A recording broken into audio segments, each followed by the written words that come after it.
Welcome to the Motogp Xtra podcast. So round 6 of the Motogp World Championship of 2024 took us to the Circuit de Catalunya in Barcelona for what was a pretty interesting weekend, interesting track conditions. I'm Rhys, and joining me as always to discuss the events of the Motogp race weekend is my co-host Dill. Now, we'll go straight into Moto 3, a pretty interesting race because it's actually kind of a race of two halves in Moto 3, and for the first time really tyre wear is actually becoming a significant factor in Moto 3, and with the track conditions we had this weekend being actually not abrasive but just causing the tyre to spin due to lack of grip, we always knew that the tyre was going to be quite important. But initially started off with quite a big group because slipstream is super important here. But what did you make to the start of the race still? So you could see we had one big group, but we had two types of riders. We had riders that wanted to lead every corner and every lap, and then we had riders like Alonso who were invisible. And you kind of forget they were in P4 for so many laps. And funnily enough, the guys that were invisible for 80% of the race is the ones that pretty much did well in the end. It was an interesting race for the championship the way it ends, but in the start we just had such a big group adjusted train because of the slipstream. They were very aggressive down the pit straight, putting each other onto the grass even off the start, which was crazy. I've not seen people off the start close each other off that much till they end up going off the track. I think it was Piqueras that actually dipped a wheel onto the grass off the line, which is so dangerous because the bike could go anywhere really. So again, I think nearly every Moto 3 topic of the podcast Raw was like, whoa, we really escaped another amazing crash that would have been. But again, thankfully this week we escaped one. This track leads it. Like, let's not forget, if we go back a couple of years to the race where they were sitting up out the last corner because the slipstream was so effective and that nobody wanted to lead. This week, I think they knew themselves the tyre wear was an issue and that they had to position themselves. But we did also then see Munoz be really aggressive, really fast, and also not seemingly have the tyre drop off that we'd expect from this race. So it was a very cagey event for a lot of it. And then, of course, as we get down into the final few laps, there's groups and gaps appears everywhere. People really start to show what their hand is. Yeah, it was a very sudden change, wasn't it, actually, throughout the race? Because, like you say, it was the big group with the slipstream. Light switch. Yeah, it was like you said, like a couple of years ago that we had, was Alcoba, wasn't it? I think that just sat up in front of everybody, and it was like, what is going on here? No one wants to lead. We had it throughout the whole weekend as well. People getting penalties for getting in the way. I think Forassato had a double long lap, didn't they? And then obviously served both of them and then immediately crashed. I think I assume that must have been for holding up because I can't really remember him taking anybody out in the previous race or anything. The double long lap is usually for something like dawdling and qualifying. He didn't jump the start either, so you'd imagine that's what it was for. But again, yeah, people were looking for toes all weekend. It is super powerful here because the front straight is very long. Obviously, you made mention that at the start of the race, people were going on the grass or being squeezed onto the grass even off the line. And again, the run down to turn one, I think it's the longest run to turn one, right, of the season. Either that or maybe, I do believe so, yeah. Maybe Mugello, but it's got to be one of the two, yeah. You would say. But it's a really, Mugello really is Qatar. Maybe with Qatar. Qatar is equally, maybe not as long, but I know the main straight there, maybe they're a bit further down. Yeah, that's true. Yeah, one of those sort of maybe Sepang as well as another one. These are just all the kind of, but they're all. I'd say Catalunya probably pips all these, but these are all just the ones in my head that I can think of. Yeah, where you've got a long track down towards turn one where these kind of things happen. But yeah, it was an aggressive sort of start to the race. Obviously, we had whenever you got David Munoz, it's going to be aggressive. At least he didn't ram anybody at the last corner like he did last year. That was an improvement, I guess. But yeah, from what was it, about 7 laps to go was when when it really started to change. Like, it kind of just happened all of a sudden. David Alonso sort of been sat there, like you said, he was one of the invisible guys. You had, obviously, Rueda was sort of sat back there. Well, Rueda was kind of trying to sit back there, but Munoz kind of didn't want that and was attacking him the whole race, bless him. You had the top riders that sort of knew what they're doing. Colin Vare had obviously been up there. He actually stood out to me, I don't know about you, but on the brakes, like he was leading for a lot of the early part of the race, or at least fighting for the lead. And he just seemed to have a bit extra on everybody down towards turn one. He just seemed, every time someone sort of levelled him on the straight, because obviously he's a bigger rider himself, which is always a disadvantage. He was getting out the last corner really well, but when they sort of levelled him, he was able to make big inroads on the brakes compared to people. I mean, they'd be like 3 wide and he'd be slightly behind and he'd be able to get through. It really quite surprised me, because I know we've seen him Obviously, last year he had some really good flashes of pace. This year he's been pretty good the entire time. I think there's a couple of rounds where maybe he's not been quite on it, but he's been there, like, sort of battling in the front group most races. But you've never really seen him have this much in hand over people, like, on the brakes. For me, I remember back to, it's going to be a really weird point now, but I think it was 2005 Le Mans with Colin Edwards, and he talked about, I know, it'll make sense in a second. I promise this will somehow come back to Colin Vare at Catalonia 2024. About being a bigger rider, and that you can kind of slightly, as you come up out of the bubble, that air brake or just being a bigger mass just pulls you back faster. And I think that's exactly what we see with Colin Vare in Moto 3. He's a bigger guy, kind of big, broad, shoulders wide. So I think he does have that kind of essentially air brake kind of when he just jumps up out of the bubble, that he does have that kind of extra bit. Because I think it's very hard in Moto 3. They're so stiff, and the tyres, again, are questionable with Pirelli how much you can push on the brake. So I think that's probably what's making a bit of his difference, is the fact he can kind of just jump up out of the bubble and has that big air brake. Again, back to the Le Mans point with Edwards, he always said that, like, everyone complains about being a bigger rider, but he says you do have advantage as well as a bigger rider. So there's like, if we look at Pedrosa, he had a lot of negatives, but he also had massive advantages. So it does kind of ebb and flow depending on what size you is. But he did, in fairness, look quite strong on the brakes. And I do agree that every time we've seen him so far, it's like he's doing well to be there, but it wasn't like he was the one controlling it, like a Holgado or Alonso, for example. He's like, he was doing well to be there. It was like the Jerez race was like, this is his pace, and nobody can kind of, I suppose, mess with him now. But you felt like if Alonso was there, he wouldn't be doing it. You felt if Holgado wasn't injured that race, he probably would have been able to beat him. So you feel like that he's doing the best he can do, and that's just happened to be on the day good enough to win. Whereas I feel like in Catalunya this weekend, he looked a lot more like that.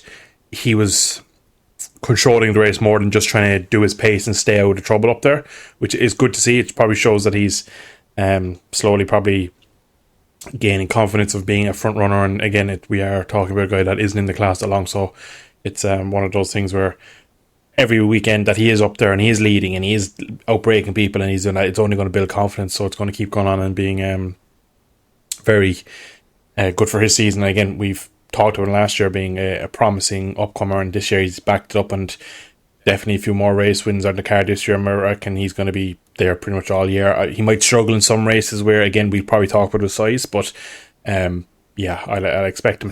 Maybe at Aston as well. I reckon the high speed, he can probably throw his weight around a bit there, so I expect a good result there from him. But in fairness, Colin Vare is having a very good season. It's good to see again, because again, the World Championship and to see another fast Dutch rider in the class is always good. Well, he'll definitely have a lot of pressure on him at Assen now. It's home race. Del 469's got him stitched up for the win. You never know. But yeah, hopefully he can be strong there. Probably will go quite well there, because you do typically see the bigger riders with the ability to sort of manoeuvre the bike around. You know, always pretty strong there. I mean, I think Marini's had some good races there before. Obviously, Valentino was always very good there, and he was taller than most people. Edwards was really good until the last chicane, and yeah, that was. So hopefully, it's good to see that he is showing that pace, and hopefully he can carry it forward. But we have mentioned it a couple of times. David Alonso, about 7 laps to go or so, really just made his move to the front. He'd kind of been sat back in the group. Looks like he's learned his lesson, because we saw earlier on in the season a couple of times he wore his tyre out, ended up not having it at the end and sort of just fading back a little bit. Obviously, he made the mistake trying to get to the front too quickly in Jerez. Obviously, he lost the front the last corner, and that was his race over. And we've seen him obviously winning dogfights. We've seen him pull away from the front, but we haven't necessarily seen him really like look after his tyre, really sort of plan his race. I mean, obviously he's always been quite good at planning the race, because to win in those dogfights in the last lap, you've got to put yourself in the right position right towards the end. But it's almost as if like the rest of the race at that point doesn't matter too much, because you know those were sort of Dunlop races most of the time, so you didn't have to look after the tyre. But here the tyre was really, really crucial, and it was quite brave of him to go as early as he did, because 7 laps to go is still quite a while. He actually said that he took inspiration from Guevara a couple of years ago.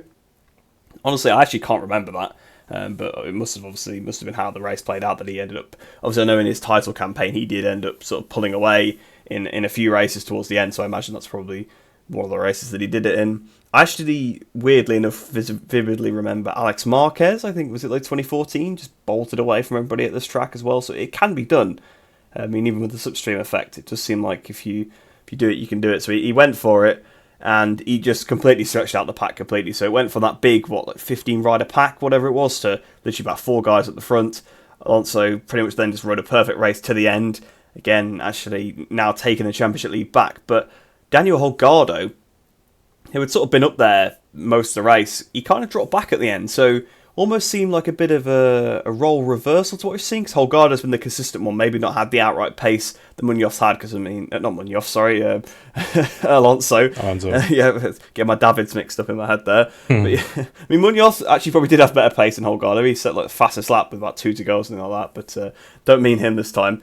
Because Alonso, I think qualifying here was like the first session he hasn't led since like Austin or something. It was like crazy. Like his pace has been insane over these last few weekends, and yeah, it looked like so usually it's him with the pace and then maybe not having the consistency, but Holgado seemed to drop back a little bit, didn't really have the answer for those guys in the lead pack, and yeah, he's lost his championship lead now, so I don't know how it's going to go from this point forward, because Alonso's now going to have the confidence, he's shown that he can win this type of race.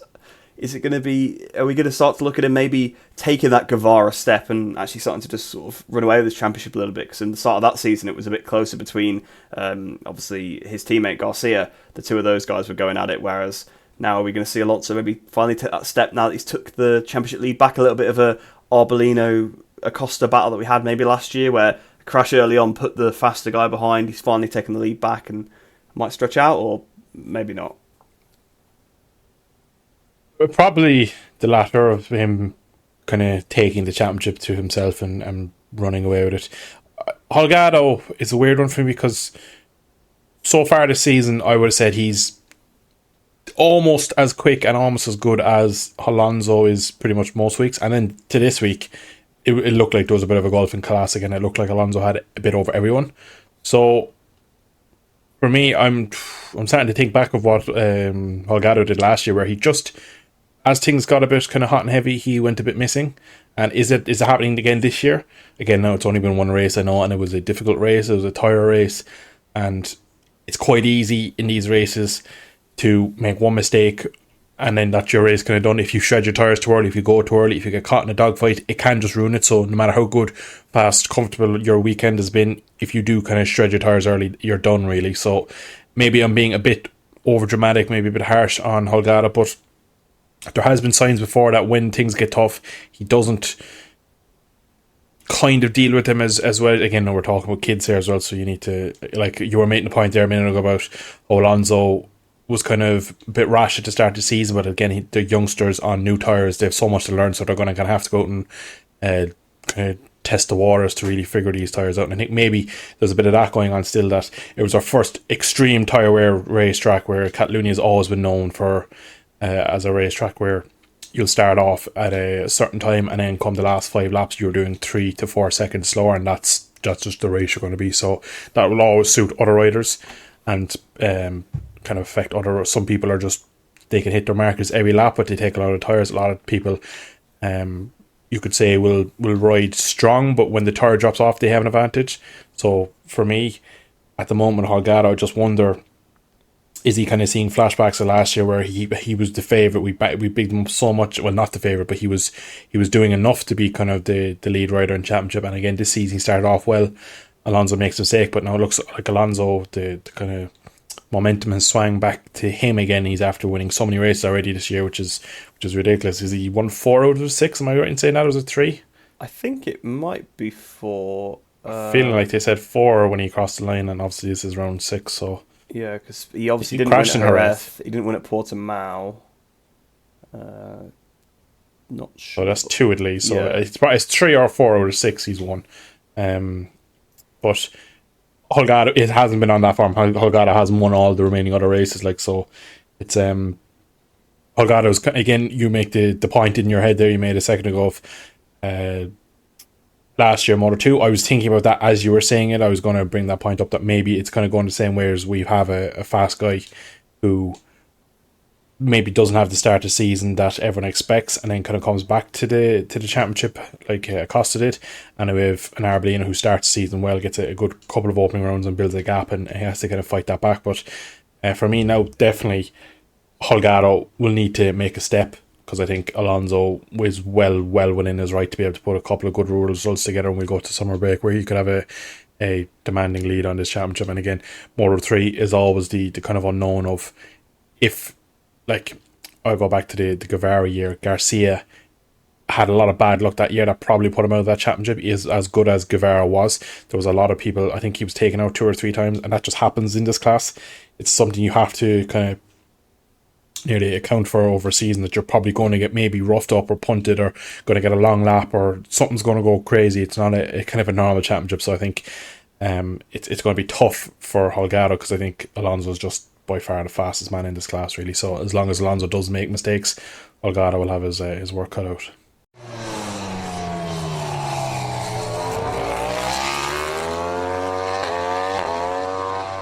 So moving on to Moto2 now, and that was probably the most interesting Moto2 race we've had for quite a while, and it always seems to be a pretty interesting one at Catalonia. Last year was quite a chaotic race as well. I think Moto2, well, if you have a Dunlop tyre that actually wears off like last year, we were of course going to have massive tyre drop-off since we got these Pirelli tyres, which really have been going off so far this season.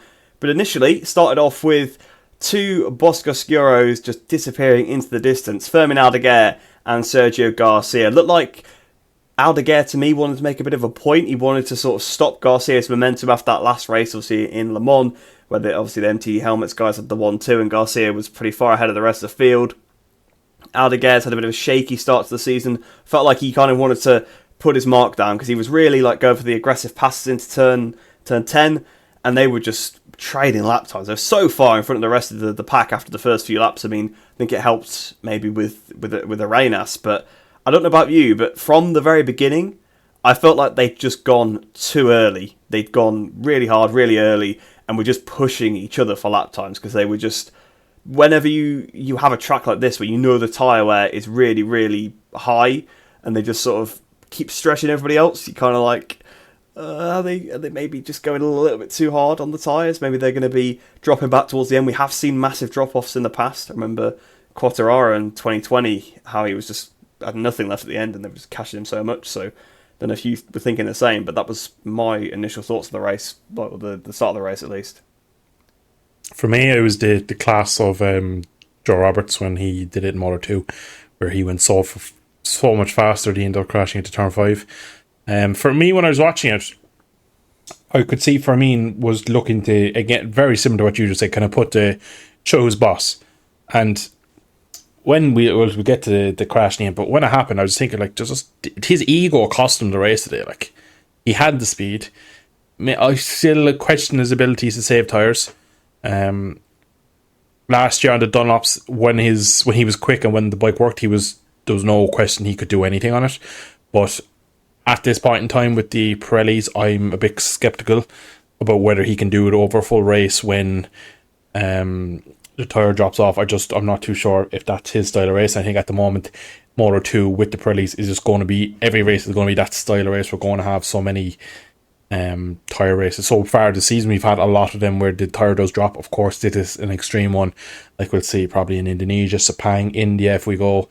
So the hotter tracks and the greasier surfaces will create these races where we'll end up kind of a lot of spin and stuff. But for me, I was just watching Fermin, and like the onboards from Garcia, you could just see the front was on the move, and you're thinking there's just no need. Like you like is it Alan Prost, I believe, that put the quote again was mentioned today during Monaco, win the race at the slowest pace possible. And I think Catalonia is the perfect example. You just on a track that's that kind of weird, kind of just doesn't have any grip and kills your tyres, you don't need to prove a point.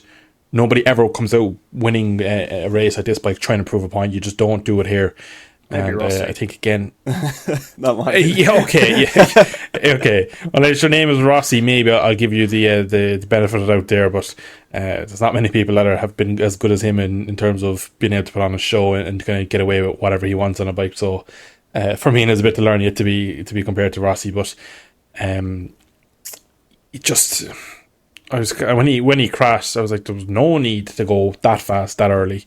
I felt like Garcia got pulled into a few laps, kind of a measuring contest of kind of who had what, like, and it was just like there's no need. And then I think Garcia knew himself. I actually rate Garcia as a very, very good smart rider. I always felt in Moto 3 he was really, really good in the racecraft. Maybe not the quickest outright, but I always felt like that in the last 5 laps, he would be the rider that would somehow find himself in the right position to go for a move in the last few laps, and I think that's how he nearly got himself a Moto3 championship.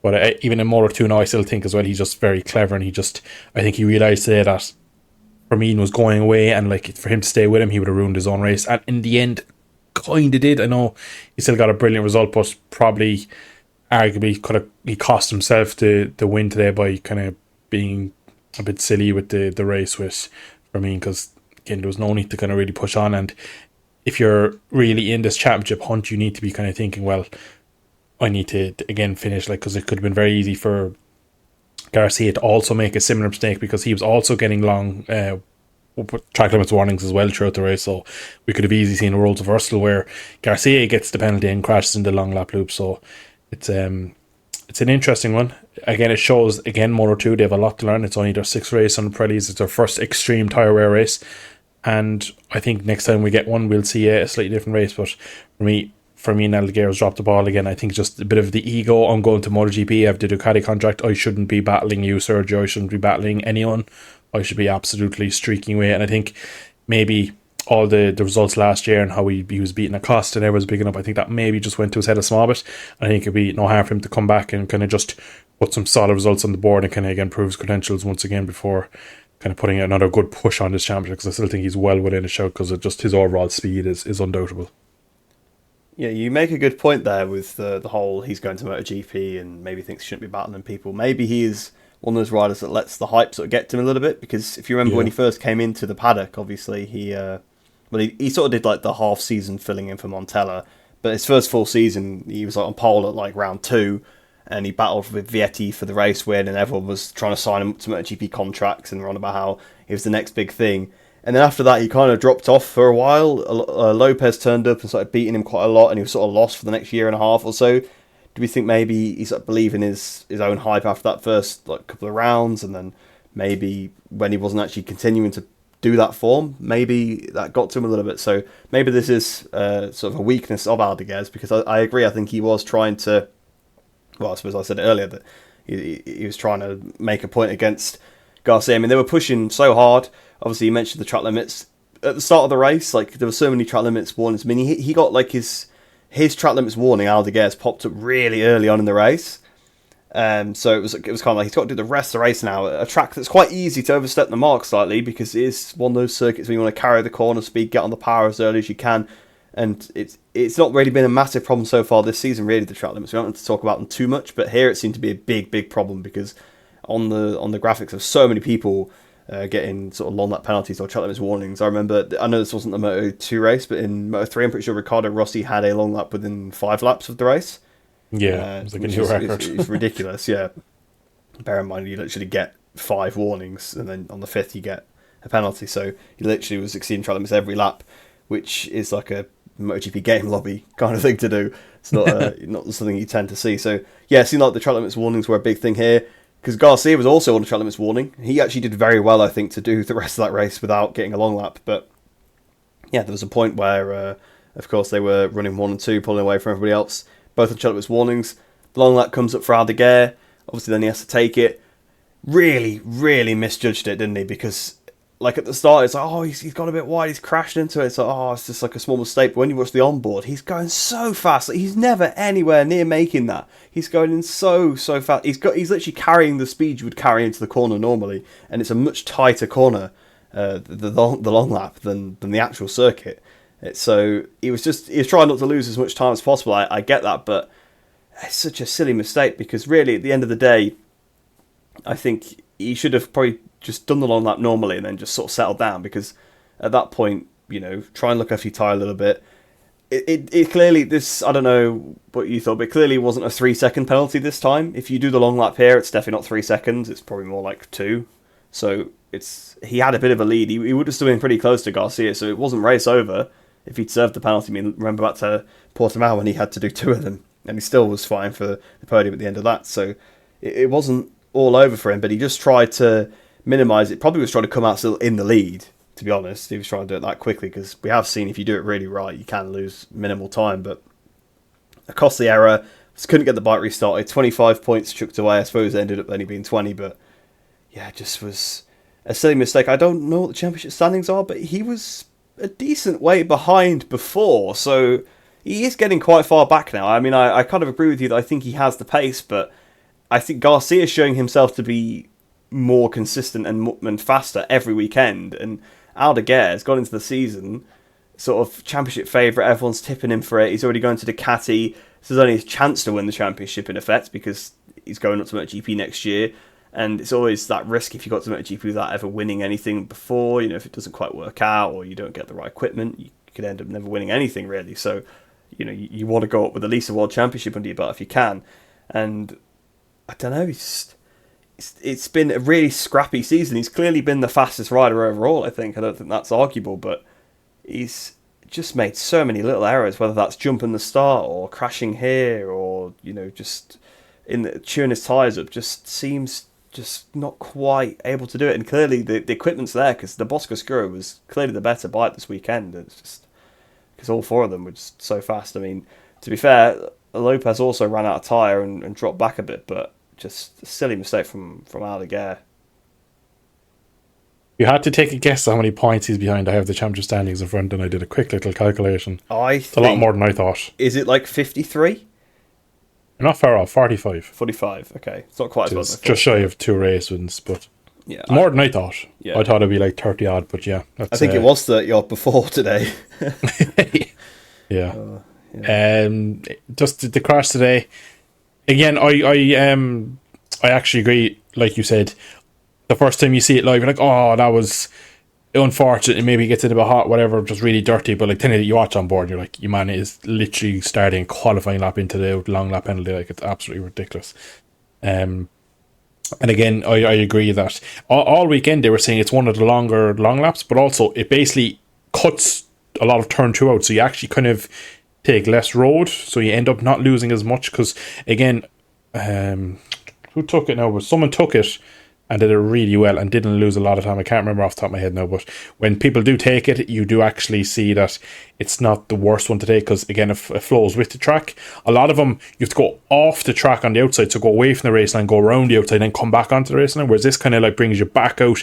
And again, it does seem like that when you come out of the long lap, you can kind of really throw it into turn 3 and carry the speed into it to line yourself up good for an exit for 4. So I definitely think over a lap, you probably lose maybe 2 seconds, which in the grand scheme of things is not a lot. It's brought in to be a loss of roughly 3 seconds at every lap or every at every circuit. But it was just, he was carrying so much speed. Again, I think I just throw it back to, I think just a bit of ego that he's just annoyed that like this shouldn't be happening to me. I shouldn't be getting pressured into a long lap by a Garcia. Like he shouldn't have been able to go this thick. I just think it's a bit of maybe a small bit of immaturity. Again, he's still very young, is Aldeguer. So like we talk every week about how he should have made that mistake. He should have. They're still kids at the end of the day. I think we talk about it cost us so much and how amazing he is, and like in fact he's only turned 20 this weekend. He's already a 2-time world champion. He's the fastest one in KTM by a mile. It's just we need to remember as well, these are humans, and they read the newspapers and the headlines and the Twitter press and all this like everyone else. So it's probably a bit harsh to sit here and say shouldn't have done that, should have done this when I'm sitting here with my cup of tea watching. Like, so I think he needs probably, I'd say the worst thing to happen is to go directly into another race weekend. I think he could have done with a bit of time off just to maybe try and go away, reset, because a lot of times he'll still have that kind of energy and that kind of angst from the previous mistake to kind of go into Mugello, and maybe he could override. And again, when you override, you can ride poorly really, so he could cost himself even more points. So I think maybe if we had a week or 2 off now, it probably would actually suit him better. But yeah, it's championship's not over. It's a long season. No doubt that Garcia will have race weekends like Joe Roberts this weekend, where it just looks like he's never going to be at the front, and it just looks like there's a bit of a struggle, and he probably will finish 8th. Moto 2 is probably the most difficult category in the world to be in the top 1 or 2 or 3 every race again. So there will be flows back in his favour, and there will be tracks where he will be undoubtedly the quickest. So I don't think there's any reason to panic, but he's given himself a massive task just to get back to level terms, never mind win this championship. Yeah, it is going to be tricky for him now, definitely. After the first couple of rounds, it's like, yeah, he can still make this, but I think there's a bit of a combination.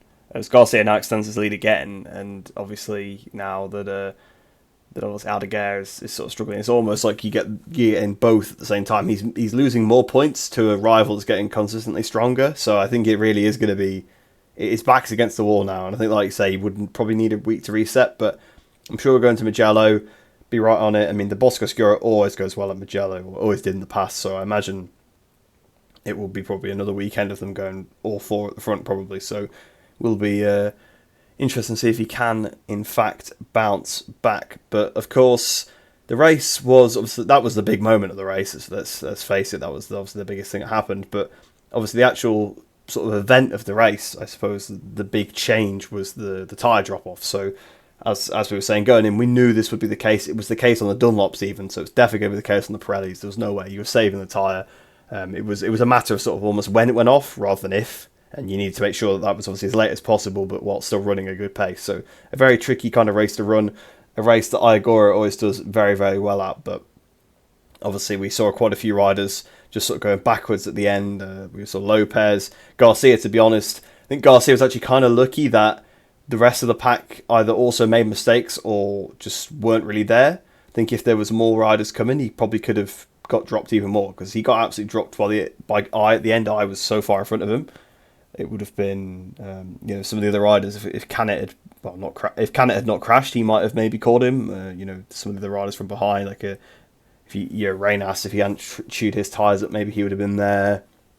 Obviously, Dixon, if Dixon had not been as far back to begin with and sort of been held up at the start, I guess, by not being with the leaders, maybe he could have caught him. Like, I think the fact that he had no tyre left definitely.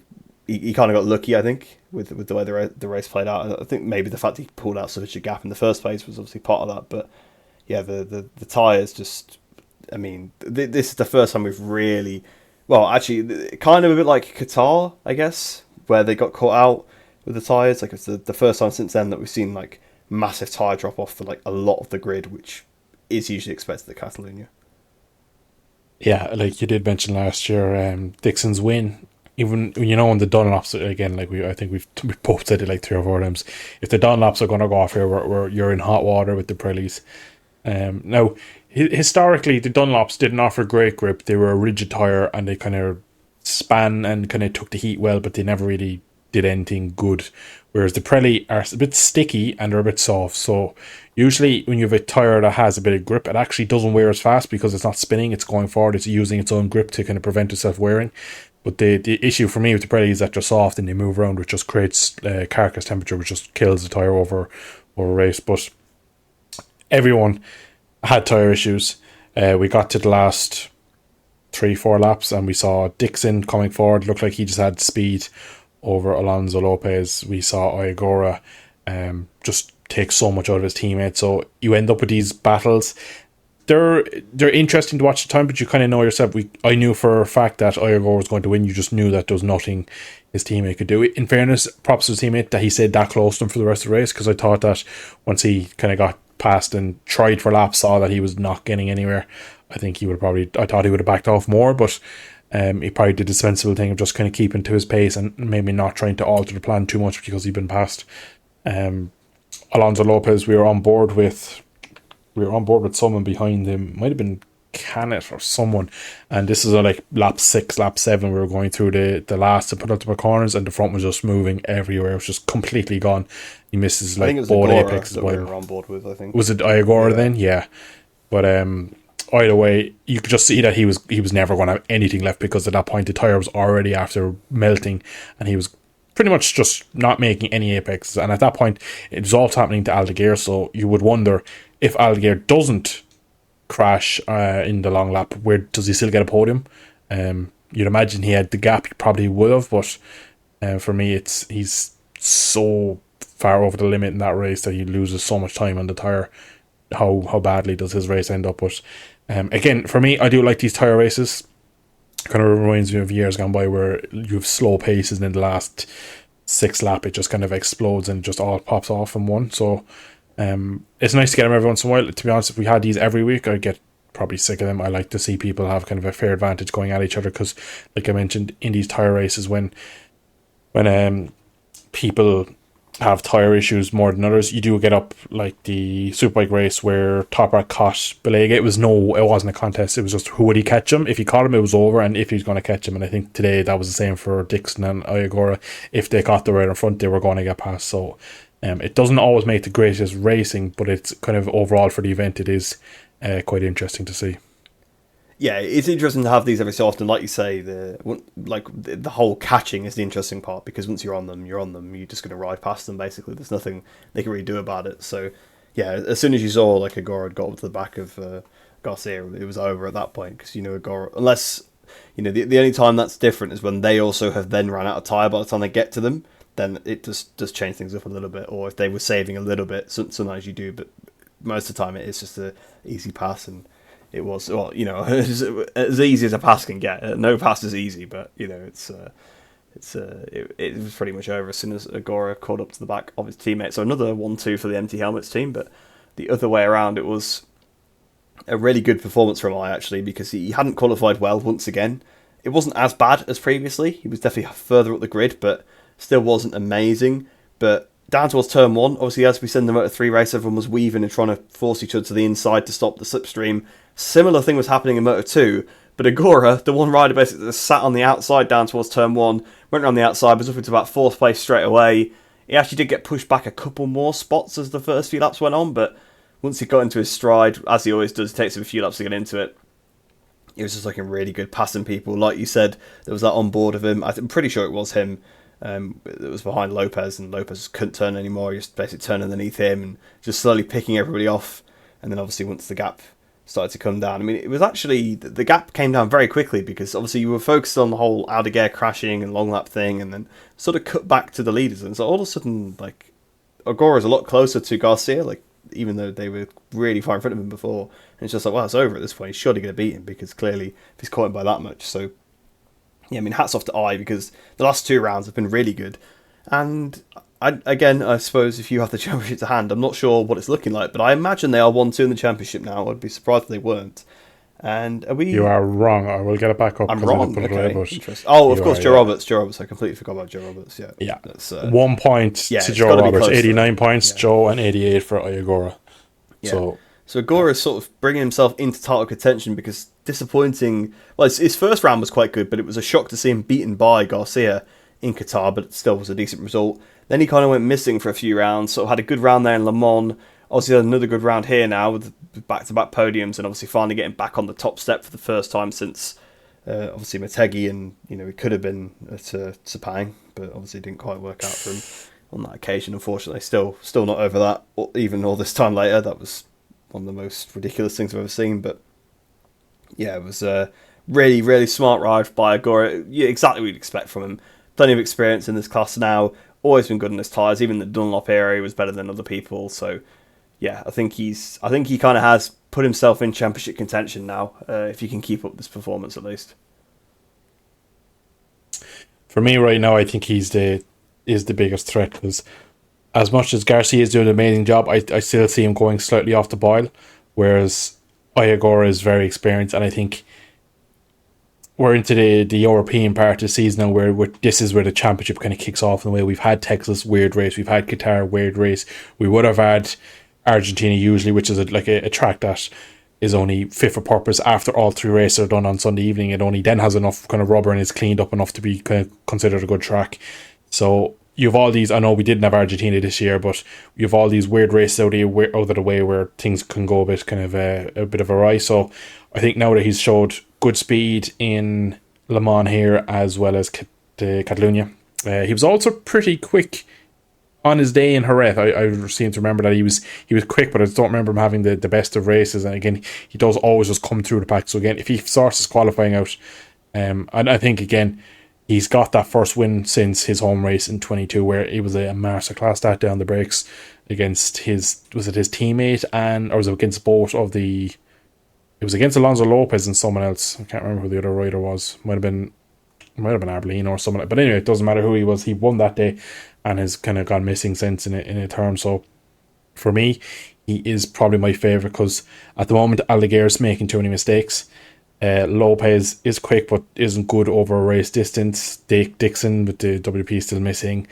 Canet isn't really good over a full season. So there's so many riders where I can kind of have negatives, whereas Iogura is pretty much already, in my eyes, nearly a world champion in this category. So he's definitely, for me, one of my, probably the top man at the moment for me, because it just shows on Sunday he is unbeatable. And again, if he can start qualifying top 8 even, he'll definitely have a lot more days like this where he's definitely the fastest man on track. And again, in his post-race kind of interview, he said that he just didn't come into his race having any expectations. He didn't have the speed, and it just shows the kind of the grit from I, that in the race, when he was feeling good, he was able to find his limit and then just kind of keep chipping away at it and get to a victory. Because coming into a race where you know you don't have the speed, it's quite easy to get dragged out of your depth and then crash, whereas he found very quickly where he could go, where his limit. He's amazing on the brakes, and he's quite good on saving tyres. So maybe this year could be kind of a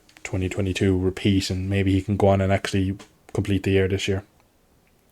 Hopefully he can try and sort of turn it around and sort of make amends for that 2022 season, because it's still a horrible way that it ended for him. It really was unfortunate, to be honest, because he looked like he really did deserve it. He had good pace. I mean, Augusto Fernandez deserved it as well, but just the way it was thrown away in a needless battle for a race he didn't need to win. It finished in second, that race that effectively would seal him the championship, but yeah, it just wasn't to be, unfortunately, as it turned out. But somebody else who kind of been trying to make amends for previous sort of transgressions, Jake Dixon. No points going into this round. This is round 6 of the season, so about a quarter of the way through the season. No points so far. But he finally seemed to turn it around this weekend. Managed to, in a race where it would have been easy to crash, easy to make a mistake, actually managed to hold on. Clearly quite a good circuit for him. Because obviously he won last year. I think he was on the podium the year before, or very close to being on the podium the year before at very least. And I think he lost the podium in last year, lost to Aldeguer. Yeah, it might have been. I think he finished 4th. Yeah. But even still, clearly a strong truck for him. And once again, kind of showing it. WP seemed actually a little bit stronger this weekend. I don't know, because Senna Aegis... Actually, to be honest, I haven't got a note about this, but shout out to Senna Aegis. He was really, really good this weekend. He was looking really good. It was a shame for him he got the long lap, because maybe he could have been on the podium if he hadn't done that. Obviously, it was his own mistake to get the long lap, but he was by far the best we've seen of him. He started to make progress a little bit the last couple of rounds, but this is definitely the best we have seen of him yet, of the Aussie. Obviously, we've seen him do some decent standing rides before in previous seasons, but in his first sort of full season in the class, he's kind of been a bit anonymous so far, but yeah, shout outs to him. But yeah, he was obviously up there. Vietti qualified well and was there until he fell off, of course. Dixon up there seemed like, I don't know, I feel like maybe because they've tested at this track previously, it kind of, maybe they had a little bit more data to use potentially, because obviously there was I think one of the first Pirelli tests was here last year, and I know that was probably with the Olin still, but maybe having that data to look at still kind of helped them develop or find a good setting for the suspension. But it did seem like the suspension finally was working a little bit better, because they've pretty much all been nowhere so far this season, and a lot of them seem to be up there this weekend. Obviously, Dennis Onchu. Pretty sure I made the same mistake last podcast. Mm-hmm. Stuck in my head. That British Supersport race is stuck in my head. But it's Onchu is obviously a rookie, not really doing anything. Darren Binder kind of hasn't really shown much form in Moto2 so far. Guevara was taken out of turn 1, so basically everybody that was left was doing fairly well. So I don't know, maybe it's just a bit of a fluke, and perhaps just those riders particularly gelling with the circuit or whatever, but it did seem like maybe they were finally making a step. And for Dixon, it's a big step. Obviously, championship's gone. Long way ago. Obviously, going into the season, he was definitely one of the contenders. People were expecting him to fight for the championship. Clearly, it's not going to happen anymore unless something really crazy happens, unless it's a Sam Lowes 2020 kind of title campaign where just everybody in front just implodes and you catch up from miles back. But yeah, it's a good step for him. Hopefully, we can see him sort of performing a little bit better now. Hopefully, we can see that suspension making it a step as well, because that helps all the riders. Vietti, riders like that, because it's strange to see those teams struggling so much, especially the IO team, when they've won the last 3 championships in this class. So yeah, it's it was a really good ride from Dixon, really mature ride, and hopefully the start of something pretty good for him, because it's been a tough season for him. I think he'd picked up an injury going into the weekend as well, by the sounds of it. So yeah, it was finally good to see a turnaround, because we've been expecting this for a while. Looked like maybe you could deliver it at Austin, but obviously then crashed out of a pretty good position. For me, I think it's maybe a bit of a flash in the pan for WP. I not Dixon, because we know we obviously touched on Dixon, whether he was on the podium 2 years ago or not, or fourth. He was in the front. He wins last year, and then again this year he's on the podium. So it's clearly one of those ones where he does show speed here. WP, I think, again, this is like I said previously, it's the first big, massive tyre degradation race, and I think that just, it kind of throws everyone into a bit of a pot of unknown, and I think that just takes away, it's a bit of a leveler, so I think that's why we see it closer. And I think the only people that were still, like you saw, Roberts was kind of a bit at sea this weekend, and he's obviously gone really well here previously, so I think he seemed to struggle this weekend on the Calix. The Bosco scores were still ridiculously quick. I think they just have the better bike overall over the whole season. I think that's what we'll see. So the fact that we saw the IO bike of Vietti, we obviously saw St. Aga's up there, as well as Dixon, 3 different WP suspension bikes up there, I think just shows that maybe this weekend was a bit more of an unknown and nobody really knew what did they expect coming there. Again, you did mention a test, but it's a bit of a difference, I feel like, when you have a race weekend, when you have Michelin tyres down as well as Motor 3 putting down rubber, obviously same rubber for them, but nonetheless it's still the whole race weekend, a test. It's a completely different kind of a schedule and event, so you're on track at different times, you're under pressure to get laps in at certain times and be in certain positions. So for me, I just think maybe we'll see them probably struggle more again in the more normal racetracks in terms of grip and just overall dig. I think Mugello, I think maybe they'll probably go back to being, like, to be fair to Jake, he's looked quick everywhere he's gone. It's just he doesn't look like he's able to do it for full race. I feel like he's making the difference, Jake, whereas I just feel like up against the Bosco scores bikes, he's not going to be able to do that for a full race. And again, he looked decent-ish in Texas until he crashed. And again, don't want to say he got lucky, because he did his job. He stayed on the bike. He got the most out of his package. Lopez was idiotic again today. Just had no, came into a tyre race and just was absolutely all over the place. And for me, Alligator threw a very much a definite podium. So there's 2 positions there. You probably expect Jake not to have an act. Now we're talking about how it's a brilliant top 5 for Jake. He's done a good job getting 5th today, and maybe they can push on. And again, maybe if you finished 5th today, you go, yeah, maybe in Mugello, maybe a top 6, top 7, that's probably another good result. But I just don't think that he'll be I don't think any of the WP bikes this year will be regular podium challengers. The big thing for me is when we go away for the summer break, when they come back, will they be after learning anything to put into practice then? Usually when we get to tests and we get the kind of breaks is where things change and the form book can kind of go out the window a bit, but it's still good to see them up there. It still shows that on their day it is competitive and they can get up there, because it's great to see. Again, we all would love to see as many manufacturers up there, as many different tire suspension suppliers, different teams. We'd like to see the variety at the front, so it was good to see overall. And again, I kind of wish them well going forward, because I would really like to see the Olins kind of maybe not dethroned exactly, but I would like to. I'm enjoying seeing Calix maybe not being the fastest bike, so maybe the Olins maybe not being the fastest in the next couple of years might be another kind of shock for the class.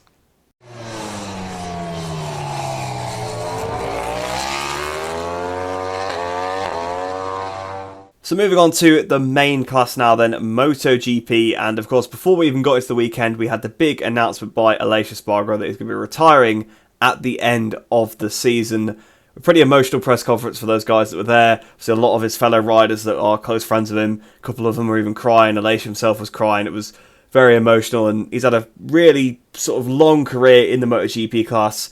A lot longer than I think a lot of people probably expected he ever would be. He's achieved a lot more than I think a lot of people expected, so he can go out with his head high. Obviously, it was also his home Grand Prix, so the extra emotion there, and then obviously he had a fantastic weekend as well with the pole position and the sprint win. So for Aleix, I really hope that the rest of his season, his last season in MotoGP, can be really good for him. But on to the actual race weekend itself, and I'm going to start off by giving a massive shout out to Raul Fernandez. This weekend, I hope it's a corner turner for him. I really hope he's turned a corner, because all weekend he looked really, really good. Qualifying, we kind of thought initially he'd qualified his best ever, was it like 7th, something like that. We're like, really good job. Then afterwards it gets announced after qualifying that he had a lap time deleted sort of incorrectly for a yellow flag, and it's been reinstated, which put him up onto the front row, which is incredible, because we've not seen anything like that from him before. in the MotoGP class. Obviously, we saw him; he was so good in Moto2, for example. He was a pole hand in Moto3, definitely, and it just was, yeah, it was just a surprise and really nice to see because he struggled so much over these sort of past couple of seasons. I mean, the first season was obviously terrible in the KTM. Last year struggled quite a bit on the Aprilia. Not really shown signs outside of testing of anything this year, but he finally seemed to put it together, started off the race really well, and he was properly up for a fight as well, wasn't he? In the sprint, he was going for it. He'd obviously fought I think he got overtook a little bit on the run into turn one, but sort of fought back up into that third position. Then he attacked Binder and he was attacking Bagnaia. Then he obviously went for that really brave move on Acosta into turn 5, took the lead.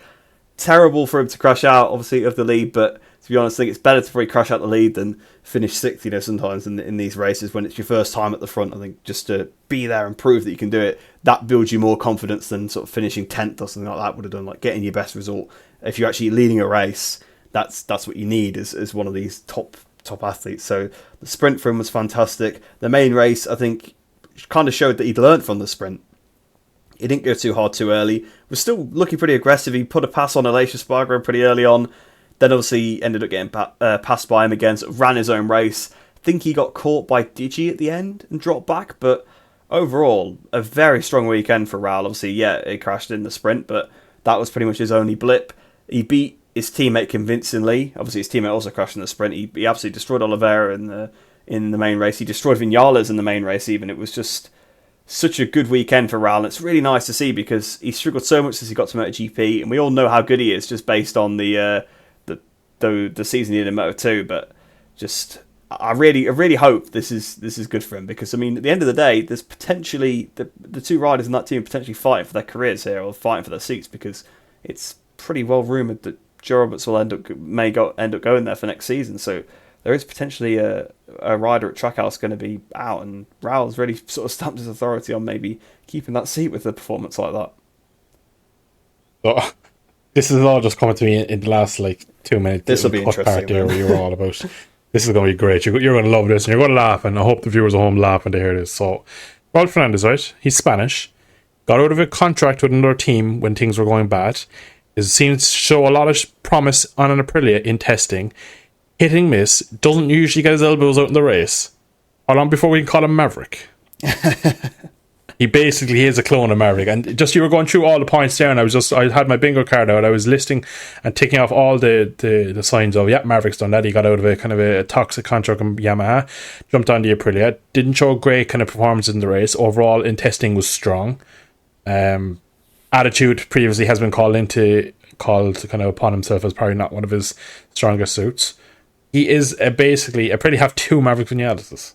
How outrageous is that? Now, jokes aside, it is apt. And again, you're getting excited. So there is something there. You're attracted to these broken Aprilia riders for some reason. But jokes aside, he was brilliant this weekend. I was again in Q1. I remember watching him in Q1 where I believe he was the one that put Marquez out. Marquez out. Well, actually, I think Alex put Marquez out, didn't he? I think Alex put him back to P14. Yeah.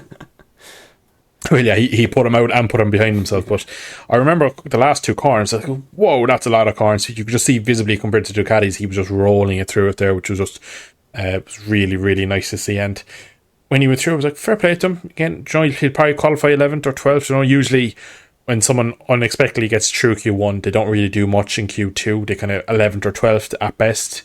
And then when I heard the news he's on the front row, I was confused because I just don't remember seeing him at all in the Q2 session, and the fact he was on the front row was brilliant. He showed amazing speed in the sprint. Again, has a little blip, but it's forgivable because it is your first time being up there. You're fighting people you've never fought before. I don't think as a bike rider there's anything more stressful than being at the front of a MotoGP race. It's the most extreme thing you'll ever experience as someone riding a bike. So fair play to him.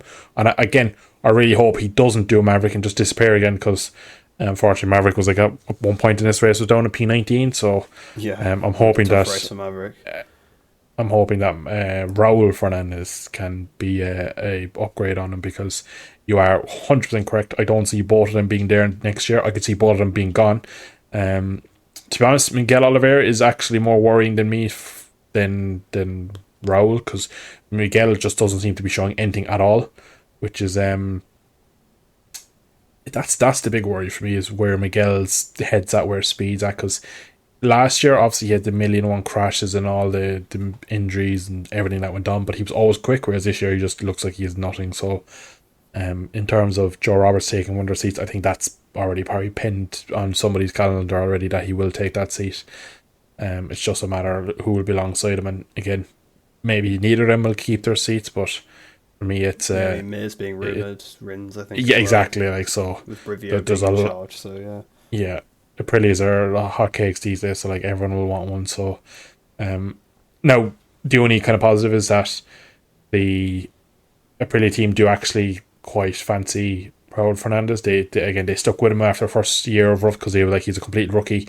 His KTM year was kind of so bad. In fairness, KTM or Aprilia have been brilliant to Maverick, and they've also been very good to Raul Fernandez in his time with the team. So again, I wouldn't be surprised to see him stay. But for me, if Miguel gets dropped, I just don't know where he goes, because he's had a fair few opportunities now, and it's worrying that it's falling apart now of all times, because he looked like last year he was really turning into a good rider and could do something on this Aprilia, but no, it's seemingly falling apart. Yeah, not sure what's happening to Oliveira. It does make me wonder whether maybe some of the injuries he picked up last year and obviously in the seasons previous perhaps cause him some more trouble now. Does seem like this bike is a bit more tricky to get on top of, the 24 Aprilia, because they've all seemed to have weekends where they're basically nowhere. I mean, like Aleix was in when not doing anything at Qatar, then obviously Vinales was like OP for like 2 rounds, and then it seems to have reverted to type, unfortunately. I think he could have done a better weekend at Jerez if it wasn't for the weather, but actually he had a good race at Le Mans, so maybe this is the fluke. I don't know, but I can't keep hoping. We got to look at the actual results here. But anyway, the point was that I think this bike does seem to be a bit tricky to get into the window, and I just feel like Oliveira maybe's not got there yet. But yeah, it is looking worrying for him, because pretty much since he had the crash at Austria in the practice session where the electronics went wrong or something on the KTM, he's never really been right since then. So yeah, it's been going on for a long time, and I could see him dropping off the grid, unfortunately, because he's not really, you're not going to really be rushing to sign him because he's not really done anything, and there's a lot of riders coming up. Some of the seats are already earmarked for riders that are not in the class yet, so it's kind of like, well, there's definitely some people going to be kicked out of the class, and I feel like Miguel is definitely at risk of being one of them, along with Jack Miller and Augusto Fernandez. I think those three are the riders most at risk in the class at the moment, which is Nakagami potentially one, but again, it all depends on whether Igor actually wants his job or not. I suppose it's kind of up to him, but yeah, it has really gone wrong for Oliveira, but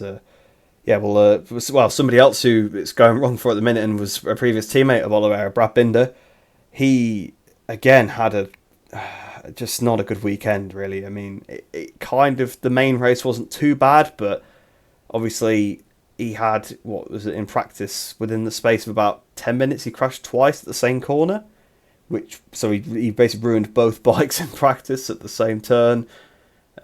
He's already crashed more times this year than I think he has in any other year, basically. I think he's up to about 12, 13 crashes now. Into this weekend, he had like 9. He crashed quite a few times this weekend. I think he crashed 3 times across practice. Obviously crashed out the lead at the sprint. I think it's really starting to show now the pressure that Acosta's putting on them. Brad effectively has been top KTM rider since he joined them, aside from maybe his first season, but he was a rookie, so it wasn't like the pressure was on him to be the top rider. After that, he quickly asserted himself as the top rider over sort of Oliveira and that, even though I think the first season, perhaps when they were teammates, they were quite even, but I think on a whole, like, I think maybe he didn't pick up the peak results, but he was the stronger rider.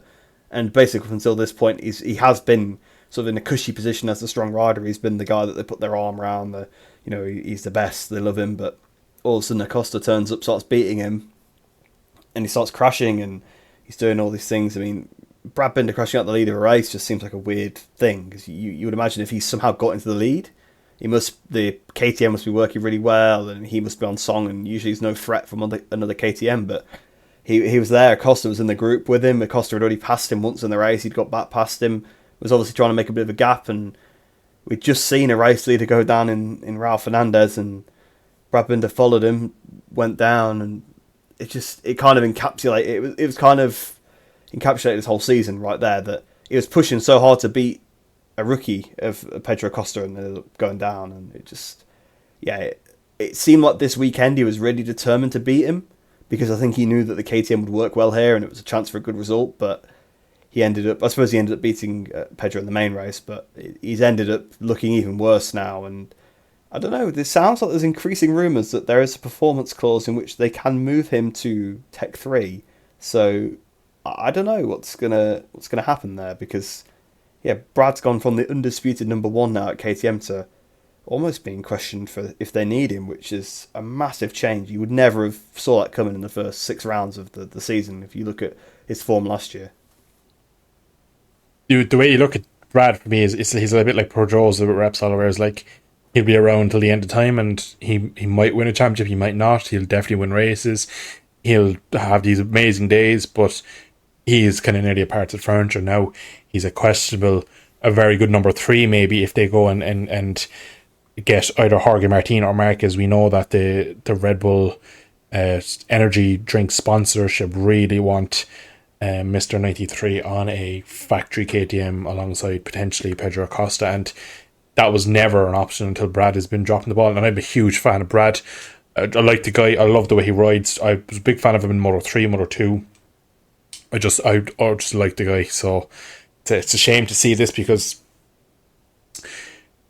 for the period of time that Brad, to be fair, he was like this as well in Moto 2. You don't really see it as much in Moto 3 because the bikes are too stable and stiff and you can't really slide them, but he's always looked out of control, but he's always had the control, and that's always one of those things where you just know with Brad that when the bike is sideways, he's kind of he's in his zen mode, and he's working towards it.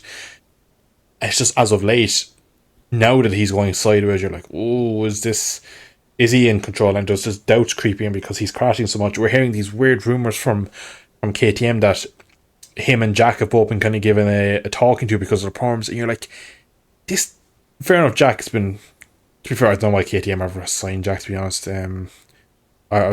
I'll come to Jack later, because I don't even know what to say about Jack. Did he crash out both races again this weekend? Did he definitely crash out? Finished the sprint. Oh, did he? I thought he crashed out the sprint. He did not. Oh, did he not? No, I believe he finished 7th in the sprint. He definitely crashed in the main race. That's what I'm thinking then. But there you go. I don't believe he crashed all weekend till the main race, and I knew he was going to crash in the main race, because I was genuinely thinking, when's the last time he's gone a whole weekend without crashing in any session? I'd say it's probably... I don't even want to know, ever because... I'm not being funny. I genuinely don't think he's ever had a weekend on that KTM where he's not crashed out of at least qualifying 1 or 2 or both, or the sprint or the main race. So Jack's on the way to Repsol to replace Mir and Myers, which is another one where in 18 months we're going to be like, well, they sign someone who in 3 years' time is going to be really quick. I'm not even going to try and use it when David Alonso somehow ends up on a Repsol Honda for 2027. Unless it becomes a good bike all of a sudden again, but I can't see that happening in the next few years. I just see, because there's strong rumours that, well, first off, Mir has come out. I've gotten very sidetracked as always. Mir has come out saying, well, he's not come out, but there's rumours, which he's probably leaked himself, the poor boy, that he has decent contract options with Trackhouse Aprilia. Obviously, you mentioned Brivio a while ago, which is the man that basically helped him to his title. We all think that the Aprilia will suit Mir's deep braking and also kind of just smooth riding style. That just looks like a match made in heaven. We all thought that Mir would end up on the Yamaha, not Rins, and that would be the kind of the fit for him. So I think getting on the V4 Yamaha of the Aprilia, or the V4 Suzuki, you could even kind of call it these days, that would definitely suit him. Maybe going into a satellite team. He's only ever been in factory teams in his time in GP, which is probably a point to mention as well. He's always on a factory rider, so maybe going into a second tier Aprilia team might take the pressure off. Maybe give him 18 months to kind of get his career back on track. And I like Mir. I actually rate him quite a lot. How he won his title and how he performed in 22 especially. I actually rate his 22 season better than 21. 21 was just so crazy, anyone could have won it. It's the other way around. It's the years before. He won in 20 and then 21 was the year after. Sorry, yes, 22 was... 22 was where Suzuki pulled out and started crashing. Yeah, sorry. Yeah, just too many. Since COVID, time is just is the clock has never reached 12 again. It just keeps going. So yeah, the other years that you point, everybody knew what I meant. Is they knew the numbers weren't there. But it just, I think if he gets off the Honda, that opens up a seat. Marini, he's come out quite aggressively saying that he's no intention of leaving Honda. He's there for the slog, and he seemed quite pissed off that people were potentially tipping him as kind of trying to get out of his contract. I'd imagine he's on serious money, and I think he probably thinks himself that he could probably turn it around. As well as, I know a lot of people think, oh, just Rossi will just slot him back into his team. Rossi has 2 bikes. There's more like geez, how am I started Brad Binder? Now I've gone to Miller. What about who's going to sign for VR46? Apparently, that's what we're now on. To Marini, to Bezzecchi, Di Gianantonio. I know, yeah, Jesus, you should just plug me out at some point because I'll keep talking. But like, Morbidelli's not going to stay at Pramac because they're either going to go to Yamaha or he's not going to stay there. So he's going to end up in Rossi's team next year. That means either Bezzecchi or Di Gianantonio is going somewhere. We should really have a whole podcast after Mugello or somewhere where we just go through all this because there's so many plot twists we need to get. I don't know. Yeah, exactly. But to be honest, summer breaks by today. It'll probably all be announced by then, so we won't get to have the conspiracy theories announced next weekend, I think. So yeah, exactly. So I'm probably doing this at the right time because realistically, once that seat gets announced, all the dominoes will fall and we'll see all these positions move. But to go all the way back to 10 minutes ago when I started talking about Brad Binder, he's undoubtedly still really quick. We saw that in the main race. The sprint, that he's very quick. Now, in public, he keeps defending the KTM, but there was rumours of him basically having chats with people in the paddock, and apparently the rear aero is actually taking weight off the front, and that's why he keeps having these weird crashes, and he just doesn't have any feel with it, which makes sense. If you can, with the bike, if you don't have the front loaded, it can be very floaty, and you can have a lot of a lack of feeling overall, which is really in modern day GP, it's probably worst thing you can have is the lack of front end feeling. It's nearly always with a motorbike. The worst thing you can have is probably lack of front end feeling because it's one of the more kind of dark arts in riding a bike is having to feel with the front end. All the great riders have amazing front end feel, and if you have a bike at the moment that doesn't have that feel and doesn't give you the confidence on the front, he's clearly still taking his brain out and riding like Brad, where he's just absolutely risking it all, and that's why we've seen so many crashes this year. We saw 2 in the same corner in Le Mans. We saw 2 in the same corner here. So for me, I think, to be honest, I don't see him losing the Red Bull seat. I don't see him going to Gas. I think that's a step too far. I think, as you were making the point there, kind of introducing the point of Binder, I was thinking Red Bull KTM are quite similar to Red Bull in Formula 1, where they're a bit on the cutthroat side of, like, no matter how good or what you've done in the past, we'll pull the plug when we'll pull the plug. Like, we hold all the cards and we won't. We kind of, history doesn't mean much to them. They'll do what's best for them now, and I think they could sacrifice. Well, they're definitely sacrificing Jack, like I said, and I think maybe Binder could be put on. I think they could quite easily move him onto the gas if need be, if they get the option of getting someone they believe to be a better fit for the Red Bull team. I'll probably end the point here now because there's too many more things going into the head. I'll be going back onto Jack and then back to Marini. We'll just leave it there at that point. Poor Jack. Poor Brad. Especially since the next point is about Acosta. You don't want to go too far with the KTM sort of I haven't even mentioned Acosta. But, actually, it's Acosta this weekend. He kind of been a bit absent, hasn't he, since Austin? Jerez. Like, even Jerez, he was sort of nowhere. Jerez, he wasn't amazing. Got the sprint podium, but since then he's kind of but that was because everybody crashed. To be fair, yeah. So I suppose he got a result, and obviously he had to stay on, but he wasn't really fighting. We haven't seen him at the front for a while, have we? Really, which makes sense because I don't think the KTM's quite been up to it either. So I think that's been the main thing that's holding him back at this point. But we actually finally saw him back at the front this weekend. Was looking really, really fast, but as he showed in Le Mans, he's kind of shown that he is still a rookie.